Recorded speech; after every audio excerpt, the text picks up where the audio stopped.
Show us the plaque. The plaque. We don't see the plaque. Yeah. Beautiful. Ready. Oh. Thank you very much. Take a picture.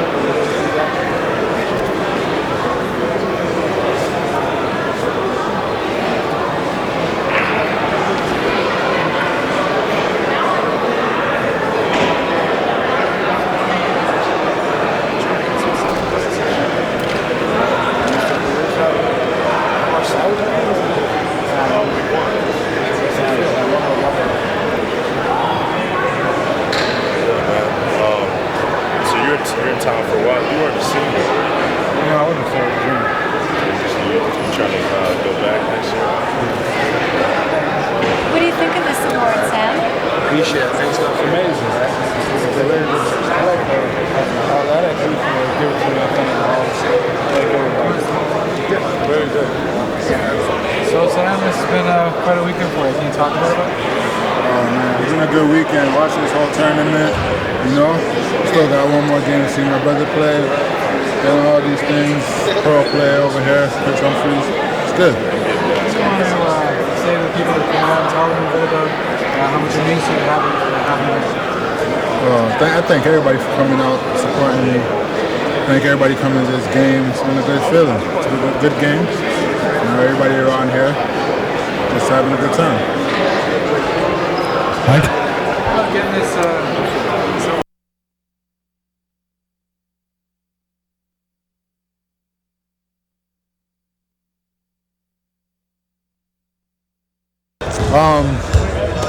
It's been alright. There's been a lot of people wanting to give me interviews and stuff like that. But hopefully, I just think hopefully probably in a couple months it'll go down. And then you can focus on next season, I guess, because looking at the roster and eligibility and that kind of thing, the Duke season, I think you guys are 2-6 right now, but next year looks pretty nice. Yeah, next year's gonna be better. You know what I'm saying? Everybody's gonna be playing. A lot of people are sitting out this year, and next year you're gonna have everybody back. And obviously, you're looking forward to getting back out there. Where would you put yourself right now? If next year the goal is to be 100%, where do you stand right now? Right now about 70%, 65. You know, but next year I think I'll be back to playing the game as good as possible as I used to do before, maybe even better. Now I understand that you've been going into practice shooting some jumpers. Have you regained your above the rim game yet?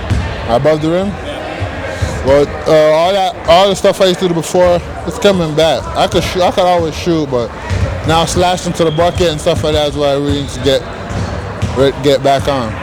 Anger, no. I don't really think about that too much. I just think about getting better. Looking forward to getting better. Looking forward to playing next year. And what? Your coach has called you a quiet fighter. Yeah. Other teammates have referred to you in different ways. I want to know how you see yourself. Well, yeah, I'm quiet sometimes. When I'm with my teammates and everything, we have jokes and we have fun and everything. I talk a little bit more when I'm with my teammates and everybody. It seems that you're the type of guy that, regardless of whatever hardship that you've gone through, you didn't want this to be a distraction on the team. Is that a fair statement? Yeah. Pretty much. How are some of the other guys doing? I know that some guys are back on 100%. How are the rest of the guys? Some guys are sitting out to next year and just talking about next year how good team's gonna be. Now at Duquesne, I just want to read you a headline from the Duquesne newspaper. It said, "Not how Sam wanted to be noticed." Yeah. Is that representative of who you are? Yeah. This is definitely not how I want to be. I want to be good in basketball and just also very focused on that. And that's true what they say in the book. Now, obviously, there's no looking back. I mean, looking back probably only gets you in trouble. Have you set goals for yourself, maybe short-term, long-term, or is it a day-to-day thing where when you hit the weight room, you want to be doing a little bit more? Yeah. What are those goals that you set for yourself? Just try to move up in the weight room and stuff like that every day, running and everything. Try to get better every day the next year and get even way better. You know what I'm saying? He's really ready. Now, your older brother, I read an article, and I guess this was probably late October, and he said he knew that you were going to be okay when I guess he was playing Jay-Z, Yeah. and you were lipping the words along with it. Do you remember some of those early Yeah. songs? Well, yeah, people were telling me, yeah, I was doing that, yeah. Was it? Do you have a great recollection of some of those early stages? What are some of your earliest memories after the incident? My earliest, I just remember that, yeah, I was listening to Jay-Z and people were talking to me and I was just telling them I'll be all right.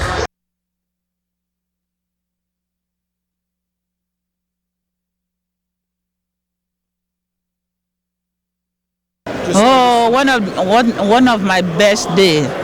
You know, I'm so happy. The day is like a God created day for me, a happy day that I could see my son again.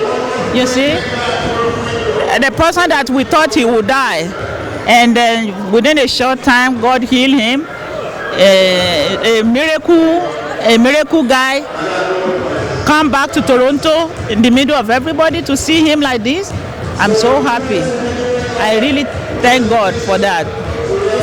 Yeah. Do you feel like this is your special Christmas miracle? Yes, it's like a special Christmas miracle, like a special Christmas gift from God. I'm so happy. I am happy. You know. Everybody says that he's just a quiet fighter. Yes. That there was never any doubt that he would pull through this, but he must have surprised you. I mean, this is the recovery really has been quite quick. Yes, the quickness of the recovery is the one that is surprised me, and is the one that I give glory to God for. For sure, I know from the beginning that God is going to heal him. I have that assurance. I have that belief from God. Even when the doctor said he has only 10 chances of 100% to live, I said at that time that I have 100% belief in God, and I have hope in God that my son will get well, and then there will be nothing will be damaged in the body by the grace of God. You know, I thank God answered my prayer, but I did not know that the recovery will be so fast like this. It's just marvelous. So I give glory to God for that. It's so quick. It was so quick. Within 6 weeks, when I got to Pittsburgh, the guy has already left the bed. He was, I couldn't believe my eyes when I got there. I said, is this Sam? So I just give glory to God for everything, This is very much a family story in the sense that Sam had his brother there with him the entire time. Olu, even though he couldn't make it there, he had Junior, who he said is like a brother to him. Yeah. And in the basketball community, of course, this weekend has really shown itself to be a family, has it not? Who? Just the basketball community. Oh, they yeah. come together as a family. Oh, yeah. The basketball Canadian, they are like family. They come, they go, they pray for him, the friends, people like Coach Rowe, people like his friend, like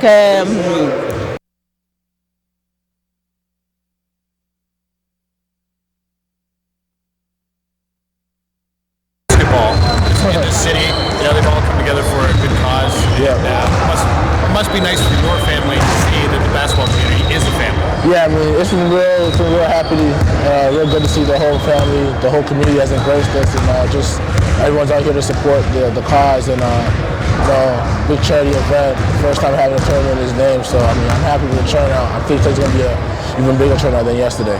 So when was the last time you saw your brother prior to this weekend?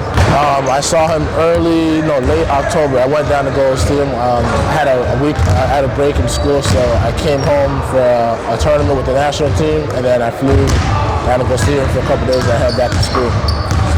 So when you see him now, and he looks like he's obviously doing well. Yeah. I wonder if maybe he was faking it the whole time, because there's no way that anybody recovers that fast. Yeah, it's ridiculous. Because like when I first started calling my brother, not Sam, but John, who was down there with him, and asked him how things were, things didn't really look too good. But then, just day after day, he'd speak more. He told me that he was asking to speak to me, so I guess he had more motivation to speak to me when I called. And just day by day, he got better and better. It's crazy to see that he's actually even walking, that he's talking, that he remembers things. It's just a miracle, man. It's a miracle. I read a story, and I thought it was kind of funny. Your older brother said that Jay-Z was partly responsible for Sam's recovery, because he knew that he was going to be okay when they played Jay-Z and he would lip along to the song. Yeah, Jay-Z is one of the artists that me and Sam, we adore listening to Jay-Z. That's all we really listen to. And when Jay-Z songs come on, and whenever we're in the car together and we listen to it, we just start rapping. I think me and him can go in a battle for who knows the most Jay-Z lyrics. And whenever that comes on, he's going to it. Everything's alright. So he's favorite artist. And it seems like with Junior that you've got sort of a brother, or at least in an article that I read, brother in arms. Yeah. How did he help you through this? He told me to keep my head high. He told me to, stay strong and keep doing what I'm doing, just persevere through the whole event, the whole situation. Man, that's what a man would do. A man would, not let that deteriorate. So I just try to, keep focused. He'd mentioned that he thought it was a joke when somebody told him what had happened, because I guess to him, for that to happen to two people close to him in his lifetime, it's surreal, really. Yeah, same thing happened to me when I first got the call from my brother, and it was weird because during the night, people actually who knows me. When I'm asleep, I'm gone, I'm knocked out. But for some reason, I woke up and I got a call about 2 in the morning from John, and I didn't believe it. I didn't believe it at first. I'm like, no, this can't be happening. But then I called my brother, Coach Roy Russell, and he explained to me the whole situation, and that's when I knew it was real. And that's when I figured out, it wasn't a joke. How do you stay focused through this? Is it just trying to sink yourself into basketball, support from other people? How do you stay focused? I just try to look at the big picture, man. I just try to see, if I stop playing, if I don't do what I'm supposed to do, no one else is going to be like, oh, we actually didn't make it with an asterisk name because of his brother. There's not going to be any excuses. So I just got to persevere through and just, look at the big picture.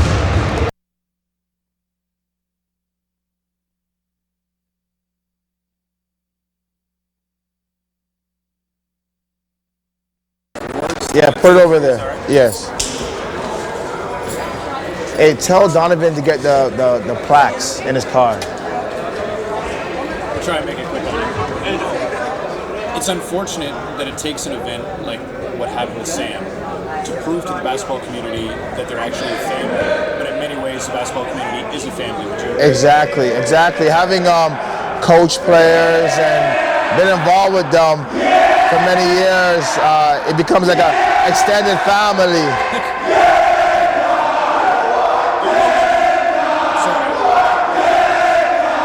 Saying it is a family, having coached for a while? Yeah, I've coached him since he was 12 years old.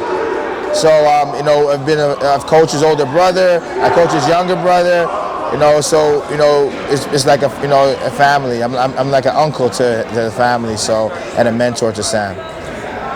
Are you surprised at his progress, or is Sam just such a quiet fighter, like he's been said, that you're not surprised? On one way, I'm surprised because for the injury, the extent of his injury, you wouldn't expect this fast of a recovery. But with Sam, it doesn't surprise me. He's always been a determined kid. His goal was to get Division I, and no matter what it was, going to prep school, going to junior college, he was determined to get there, and he finally got there. And so I wasn't surprised that this happened with him. Now, being sort of a quiet, understated type of guy. This is not at all how he wanted to get noticed. Do you think he's having a hard time dealing with all the attention? Somewhat. After all, it wears on him, but he's happy to be around, watching his brother play, seeing friends and coaches and people that he knew since he was in Toronto. So it's sort of a reunion for him. So he's cool with everything. But a lot of the media attention, he's a low-key guy, so he's not as comfortable as someone else would be because he's low-key. Now, Olu had some support in that Junior and he go to school together and play together down in Texas. It's unfortunate that it was gun violence that forced Junior to play down south, but at the same time, he was there to offer sort of encouragement, keep your head up, stay focused to Olu. It's just an interesting relationship that they have. Definitely. Unfortunately, Junior has some experience with his brother being shot at with a stray bullet, and then it happened to Olu. So he had some experience with it and gave some support and some encouragement, and they're very close. So it's unfortunate that's how it happened, but it's happened, and some positive came out of it. So that's a good thing.